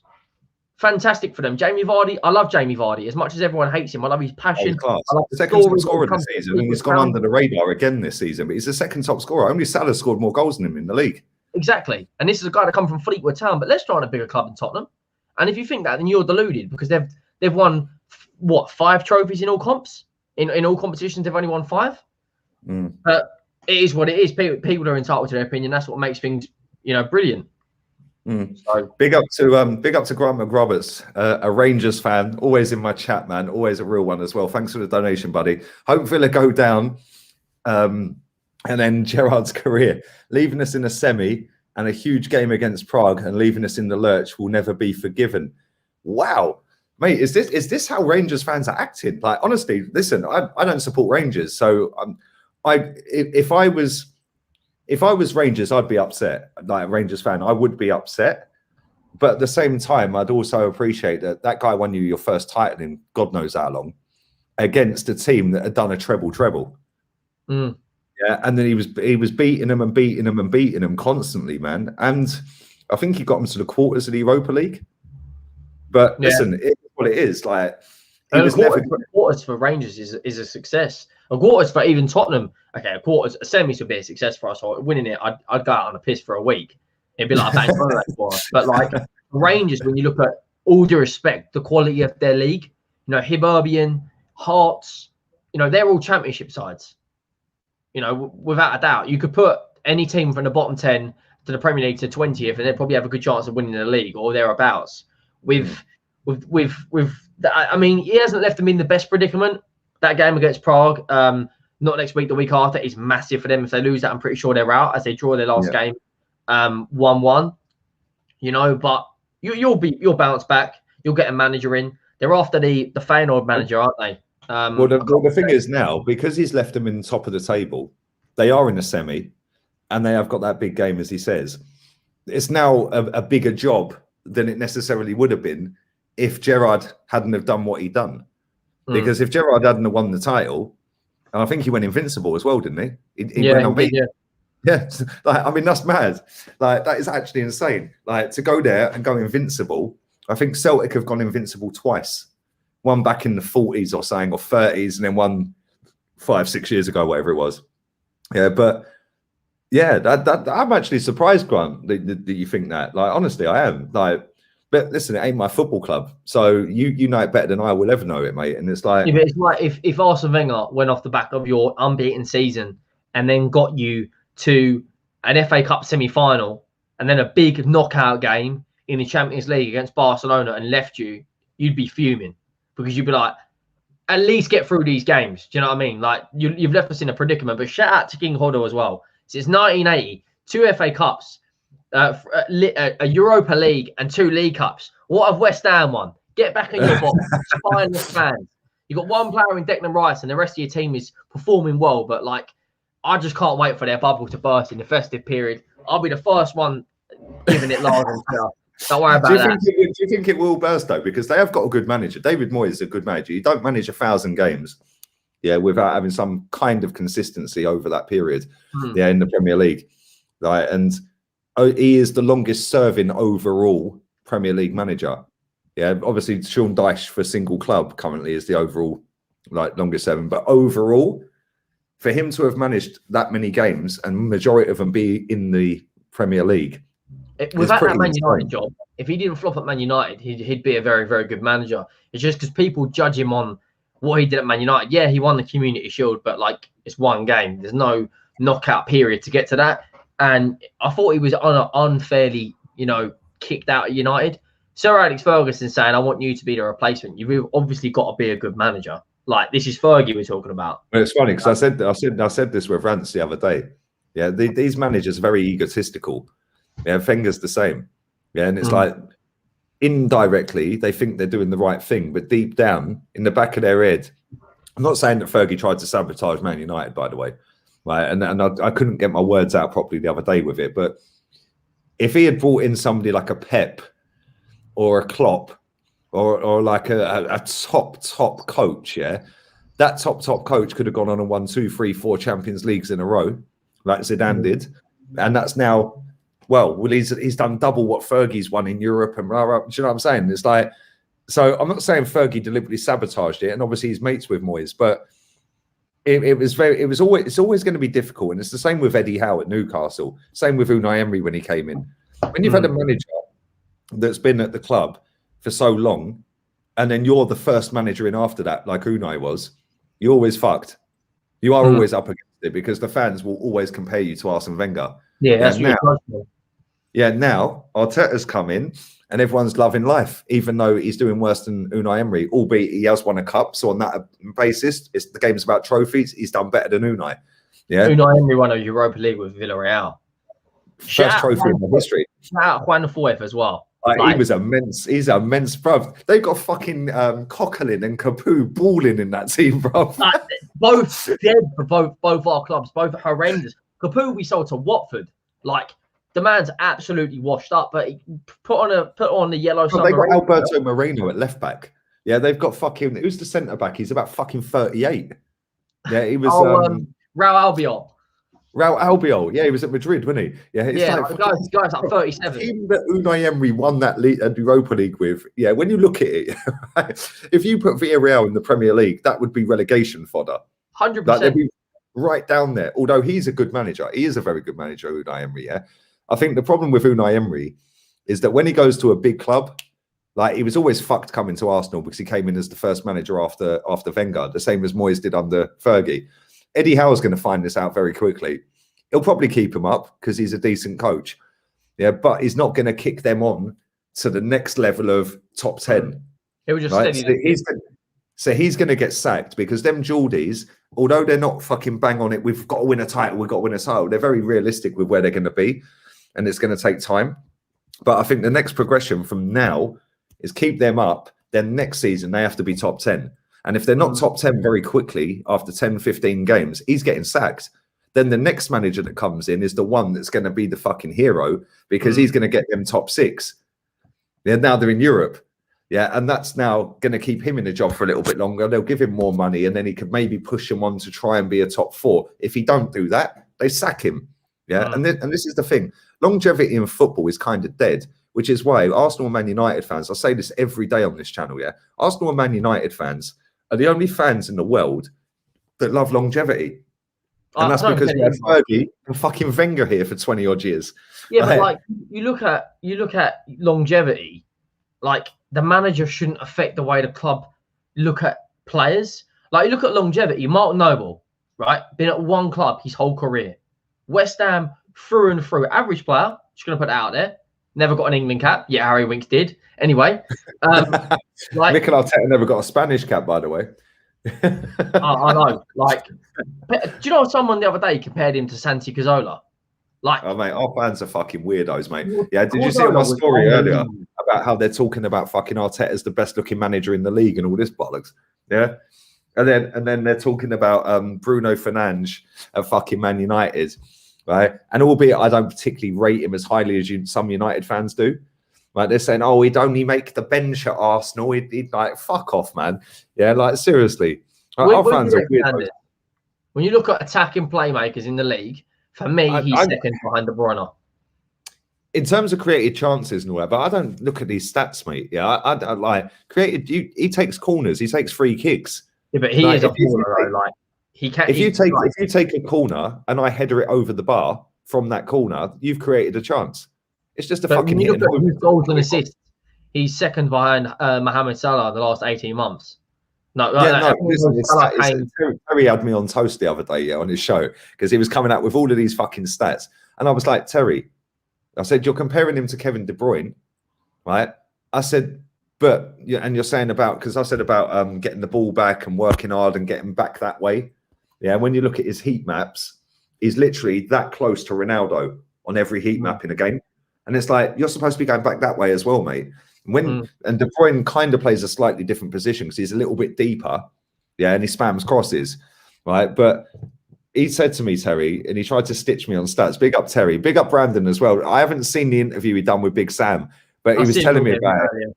I'm going to watch it later when I'm in bed, yeah. But I said to him, Big Sam's funny as fuck. I think it's the accent, yeah, because it just makes everything funnier with a Yorkshire accent or a Northern accent, doesn't it? Yeah, but I think like when Terry was saying to me, yeah, but if you look at tackles per game, yeah, or giving the ball away per game, sorry, and tackles per game, they're kind of level pegging. I said, yeah, but that's cool, yeah. I said, but like, no, if you look at some of these stats, Man City dominate possession, like tackles per game, like, well, Kevin De Bruyne's always going to have less tackles per game because they have fucking 80% of the ball. Or 70%. You've got to take into the way the team plays, but De Bruyne for me is the best midfielder in the world. 100% agree. For the last 5 years, he has been unbelievable to Man City's success. The chances he creates, the goals he scores, left foot, right foot, doesn't matter. Free kicks, corners, team player. You know, but Bruno is a completely different player. You know, like with Bruno can't dribble. Yeah, he's got shit passing, to be fair. Like his passing in the final third is actually not bad. But it's his passing in midfield when he's being pressed. When he's got a bit of time and space, he's actually a good footballer. Yeah, but no, when you've got 2-3 players around you in a central midfield position, instead of being on the edge of the box, like when he's got time, any footballer that's got time and space looks amazing. Granted, Xhaka did it in fucking Germany. Over here, looks shit, doesn't he? Yeah, and it's like, it's true. When you've got time and space on the ball, you ain't made it to be a professional footballer through being dog shit. Yeah, and Granit Xhaka, as much as I take the piss out of him, in Germany, he looked fucking insane. But that's a shit league. You've now come to a big boy league where you're getting press, and now you look shit. Bruno Fernandes is not a shit footballer, but if you take his penalties away, the guy don't score. They've had 2 penalties in 18 games. And he ballooned one into orbit against Villa. Yeah, and the other one he scored. Another thing you've got to take into perspective is the coach he's being coached by. Like Guardiola compared to Ole Gunnar Solskjaer is like comparing a Ferrari Enzo against a Fiat 500. Like, that's the level we're talking about. But do you know what's funny? Is he left Sporting Lisbon and the following season they won a title. Their first title in time. It's like they haven't missed him. Yeah, they ain't missed him one bit. And it's like, the amount of Man United fans I see that say, and Rance says it all the time, Rance has been on to him for time, mate. Yeah. It's like, take penalties out of the equation. The guy's just he's just a stat padder. And the more you watch the guy, the more you realise he isn't actually that great. Like, listen, he walks into Arsenal's midfield because our midfield is dog shit, right? He will walk into our midfield over Odegaard all day long. It'd probably get in for the output over Smith Rowe. Yeah, and it'd get in over El Neni and fucking Xhaka all day long if you want to play him a little bit deeper. But I just think, like, when you look at some of these players, they have high output, but really they are the biggest problem at the football club. We had it with Thierry Henry in his last season. In the last season he was at Arsenal, everything had to go to Thierry. Everything. And it's the same that Man United have got now with Bruno and Ronaldo. Because you're dependent on someone. It's like us with Kane and Son. You're dependent on on 2 players so much. Yeah. And when them 2 players don't do it, or you're a player in that team, like Mason Greenwood, for example, right? I feel sorry for that kid. Right? I genuinely do. Yeah, not like, and people go, well, why do you feel sorry for him? He's a multi-millionaire. No, I feel sorry for him because he gets limited chances to score goals because Ronaldo and Bruno ain't fucking passing the ball to him. They're going to pass to each other. Yeah. And I'm being serious with this. So when Mason Greenwood gets the ball, he's thinking, shit, I need to fucking hit this. So he won't square it. There was a chance where Ronaldo could, I think it was against Villa, maybe. I can't remember. Where Ronaldo could have squared it. Greenwood's got a tap in. Oh, yeah, I remember. They lost 1-0 at home. Mad at Ronaldo. The amount of United fans I've seen getting onto him, saying he shouldn't be having a go at Ronaldo. I'm like, bruv, if that's Messi, he squares it and it's a goal. Mm. And you've got to remember, like, the guy's an unbelievable finisher. Left foot, right foot, it doesn't matter. He is probably the best finisher, maybe with Ronaldo at United. Like, Ronaldo's got the tricks, he's got the step overs, he's got the free kicks every now and then because his conversion rate is about 8% or something. And he's an absolute player, you know, one of the world's best. But Greenwood, for a talent, like, Greenwood is an unbelievable player. And it's only because the amount of players they've got in that positions, like Lingard, you know, Bruno, Ronaldo, Martial, Cavani, Pogba, where he's not getting the growth. If he went to Tottenham, he would thrive, or Arsenal. Do you know what it is with Pogba? Pogba, I've said this for years. Pogba, when he fancies it, is the best player on the planet. Midfield-wise. Yeah, best midfielder on the planet. The problem he's got is he's got a manager that plays him at DM, plays him at right wing back, plays him at right wing, left wing, yeah? And, like, against West Ham, he scored a fucking pinger against them, didn't he, last season, right? First half, he never knew he was on the pitch because he was so far back, he was almost touching the centre-backs. Second half, he was further forward, totally affect the game, right? Did you see his Oh, mate, he's fucking against Xhaka, who got man of the match, and apparently, oh, what a performance, yeah? Well, where was Xhaka for that then? Do you know what I mean? Big up to Luke Tompkins, man. I'm hoping Rangers want to bring Arteta back as their manager so we don't have to put up with him anymore. Well, listen, he is a Rangers legend, isn't he? Mate, I never even knew that he played for PSG, Arteta. Didn't even know that until recently. Didn't fucking know he played for PSG. Maybe PSG will get him after Poch. I don't know. But Rangers need a manager, so why not go for the best young coach in world football, people? He's won a trophy. Take him. And then, like, your wet dream would be Simeone comes to Arsenal.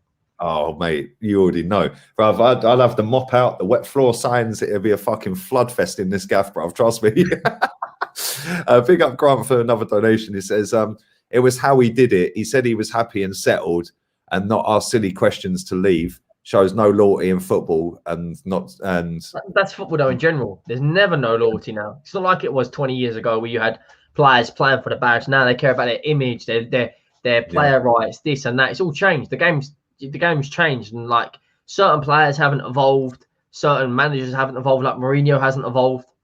He put a quote out, I don't know if you see the other day, like, when he was coaching Lampard and John Terry at Chelsea, they were men. Footballers today aren't men. He said they're sugar-coated. And that's the problem with these people. It's like, no, everything is about off-field now. Like, Marcus Rashford's doing great bits feeding the community and all that, and well done. Listen, fucking fantastic, yeah? Because he's highlighted a massive problem in England. A massive problem. Nobody should be starving in that country, mate.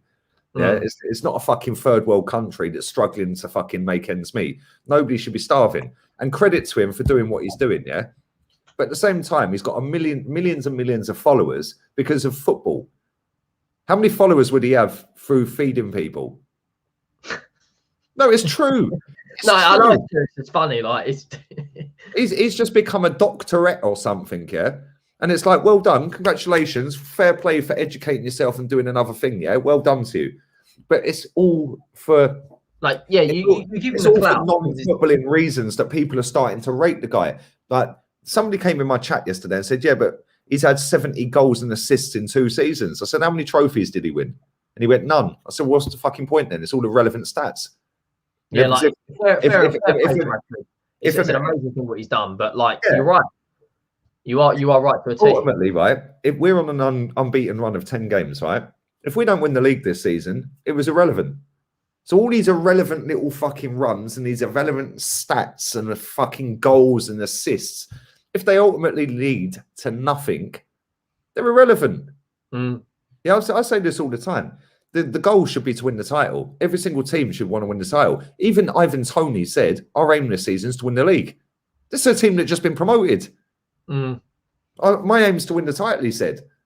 I was like, that is the fucking mentality I want at my football club. Because most footballers now, They've got no incentive to want to win the trophy. Now, I always use the example of Joel Linton. Joel Linton's at Newcastle on 100 grand a week. What's his incentive to want to be better?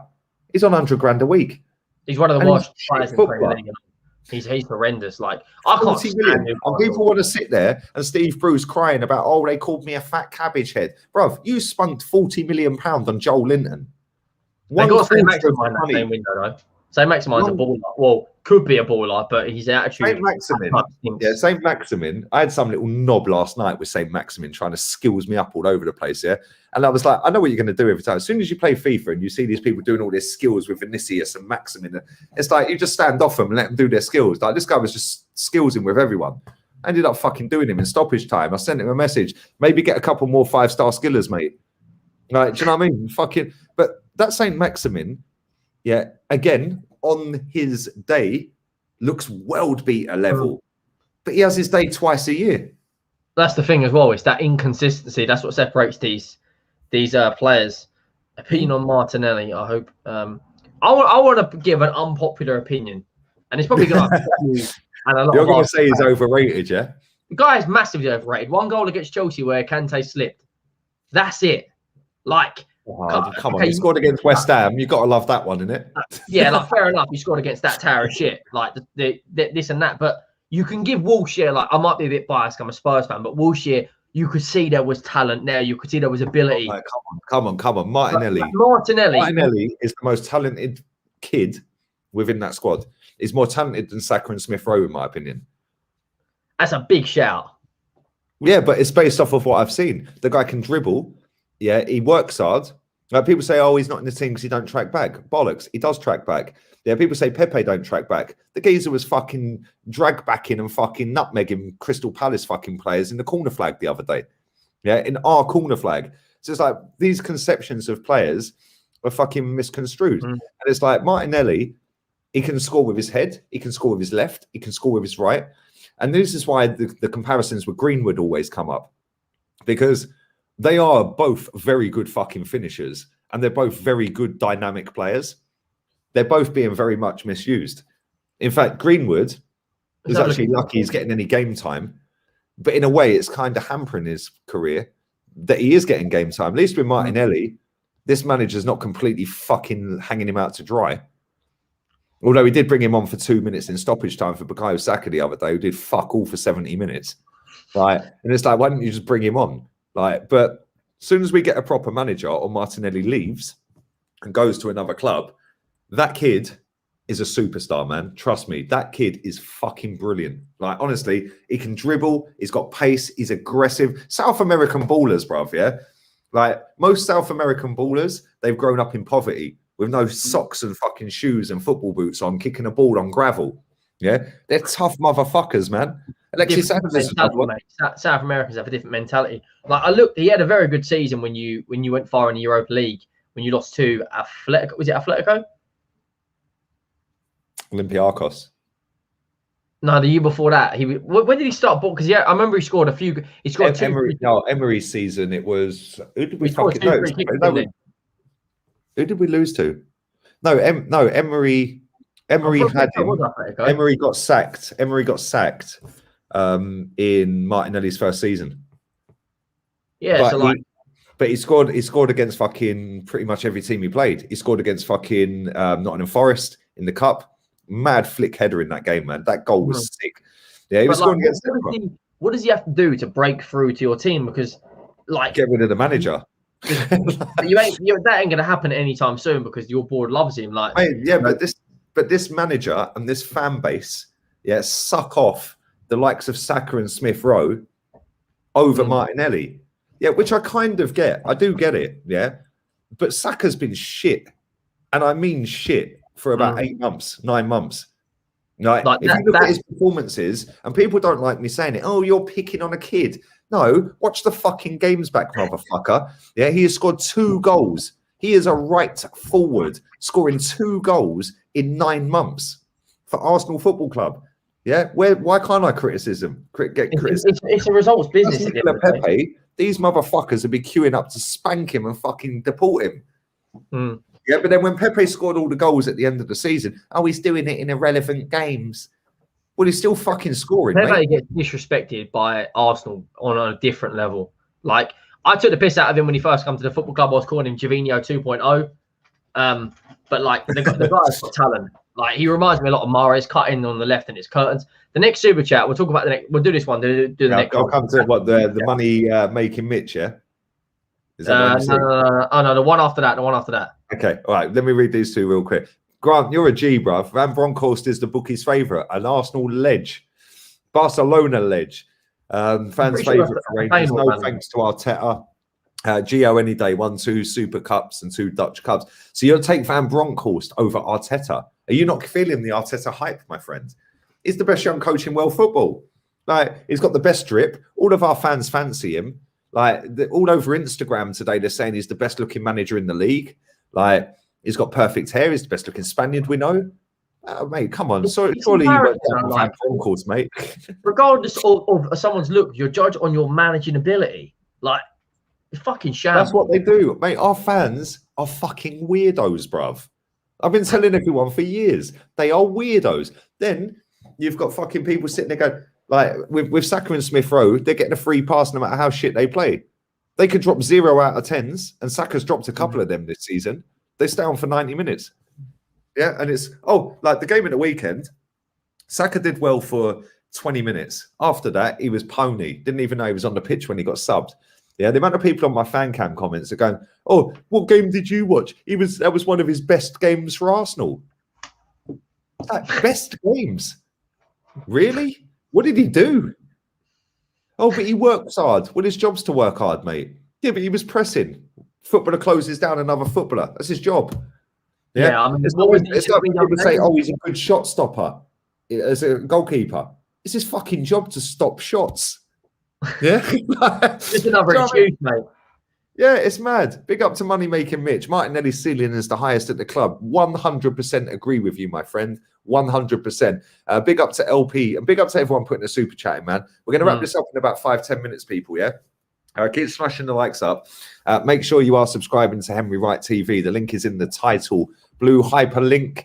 Make sure you click it. Subscribe straight away. That would be great. Martinelli is better than Ansu Fati. I'd agree with that as well. Nah, come on. No way. No way. That's the super chat. There is no way. Like, Fati is, 18 years old, and he's carrying a very, very poor Barcelona side. Like, and I mean, with the guy, they subbed him off the other day, and Barca went to pot. Like, I think they were 3-1 up, and they drew 3-0 as soon as they took him off. Martinelli has got a clear ability, but this is the Don they're going to long-term to replace Messi they're talking about. Like, big shoes to fill, mate. Like, we're talking size 48 shoes to fill. Like, I can't have that. Like, I respect the Martinelli, like the love for him, but Fati is a baller. Like, let me tell you something, right? I have seen enough ballers in my lifetime that have played well for a season. Do you remember Michu? Yeah, the Spanish guy did that celebration for Swansea. Yeah. Where did he disappear to after being Premier League top scorer? And do you remember like Adel Tarapt, Ben Arthur? Like the exactly, that's what I'm saying. Some of these people, like, he is class. Big up Yassir, man. He is a class footballer, Ansu Fati. He is a class baller. But this is the thing. He's got a funky name. Ansu Fati. Oh, my God, he's 18. He plays for Barcelona. Yeah. Oh, he looks amazing. He can run fast. Bruv, you put that kid in the fucking Premier League, you'd do fuck all. Yeah. I am telling you straight, he would do nothing in the Premier League. Absolutely nothing. He's too skinny, number one, right? He can run quick. Well done. Kyle Walker would just go bang, kick him straight up in the air. Yeah, now fucking the Premier League. Yeah, now run quick. In the Spanish league, yellow, free kick. Yeah, in the Premier League, bosh. Yeah, so like, I always take these players in foreign leagues with a touch of salt, a pinch of salt, because whilst they look like they're absolutely balling, and he is. Listen, he's doing bits for Barcelona, a shit Barcelona as well. I'm not saying he's crap, but he wouldn't do nothing in the Premier League right now. He wouldn't be doing what he's doing at Barca in the Premier League right now. He'd get kicked to pieces. Yeah, you're probably right. He'd get kicked to pieces. Yeah, look, this is a great comment. Just like Gil. Gil was balling. He was balling in Spain. He's come to the Premier League. He can't fucking fit in at the minute. I know you're not doing great. He needs to be put on, like, Conte needs to put him on a steroid cycle or something, mate. But you got to gain some weight. Like, it's true. Like, man said the Prem's overrated. The Premier League is overrated. But let me tell you something. I've seen Falcao come to this league, yeah? Falcao's a million times better than Ansu Fati. Higuain as well.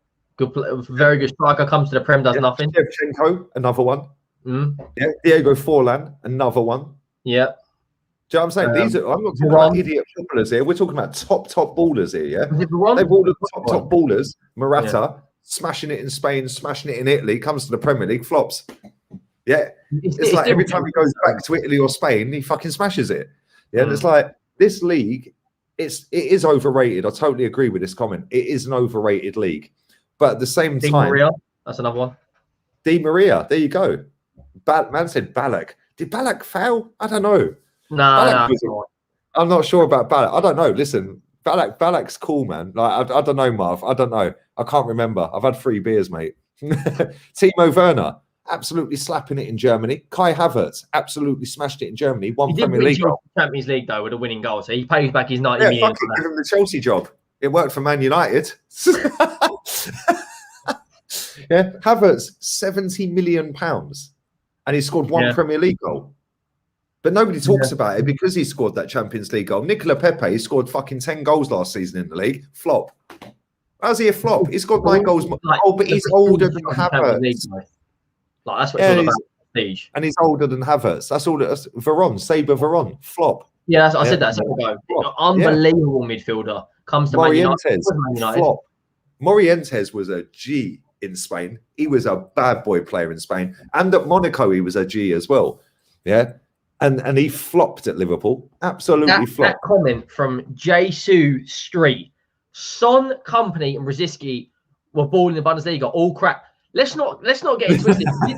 Vincent Company, right, is top 3. Well, in my opinion, you got to be smoking some off-key weed. Right, to a degree. He did all right at City, but he's tearing it up. I know you could maybe say, yeah, fair enough. He didn't hit the heights, but he was still a good player. Son put the entire club on his back through the Champions League and slapped it home and away against Man City, home and away against Dortmund. Right, Vincent Kompany, in my opinion, you probably won't agree. He's one of the best centre backs I've seen, mate. Definitely top 10, without a doubt, in the Premier League history. Like the guy went to Man City, they built a whole. Right, that's taking the piss. I'm dying. Like, mate, Thomas Rosicky is one of the best footballers technically I've seen at Arsenal. Yeah, it was just consistency in terms of injuries. Yeah, the goal he scored against you lot, we spoke about earlier, the rocket bosh. Yeah, the goal against I think we had the goal against a little quick 1-2. Was it Norwich? It might have been Norwich or Southampton or someone. Quick boom, boom, boom, boom. It was like the Wilshere one, but he dinked the keeper. It might have been Southampton actually. Yeah, can't remember. Man said he's smoking spice. Yeah, and Son, bruv, I don't know what you're smoking. You got to be on a 1. At least you got your comment read out. 15 million we paid. No, 18 million from Bayer Leverkusen we bought Son for. 18 million, and he's registered 20 goals and 20 assists the last 3 seasons in all comps. For 18 million. This is a good one. Do you remember Aquilani? Yeah, for Liverpool. Yeah, flop. Who was the guy we signed from Valencia? Soldado. Was it Soldado?